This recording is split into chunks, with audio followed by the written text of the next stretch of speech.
Hello అండి, welcome to my channel. అందరూ ఎలా ఉన్నారండి? డైలీ రొటీన్ అండి. బాబుకి అయితే క్యారీ అయితే ప్రిపేర్ చేశాను. వాళ్ళ డాడీ బొట్టు పెట్టి పంపిస్తున్నారు.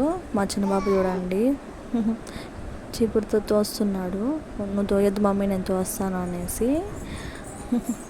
మీకు నచ్చితే కానీ లైక్ చేయండి మా చిన్న బాబు చేసే వేషాలన్నీ. ఈరోజు క్యారీ అయితే ప్రిపేర్ చేశానండి. బీట్రూట్ చేశాను.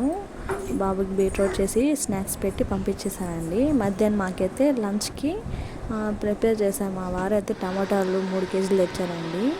అది టమాటా పచ్చడి అయితే చేయమన్నారు, అందుకని టమాటా పచ్చడి అయితే చేశాను. మా బాబు చూడండి మిక్సీకి భయపడుతున్నాడు, అందుకని గట్టిగా పట్టుకుంటున్నాడు. టమాటా పచ్చడి అయితే రెడీ అయిపోయిందండి. మార్నింగ్ చేసిన బాబుకి ఇచ్చి పంపించిన బీట్రూట్ తాలింపు ప్లస్ నేను ఆకుకూర కట్ అయితే తెచ్చుకున్నానండి. దాన్ని కొంచెమే వేసుకున్నాను. దాన్ని అన్నంలో పిసుకోవడం తినడం అంటే నాకు చాలా ఇష్టం అండి. మీలో మీ అందరికీ ఇష్టమైతే లైక్ చేయండి, సబ్స్క్రైబ్ చేసుకోండి, కామెంట్ అయితే పెట్టండి. ఓకే, బాయ్ అండి.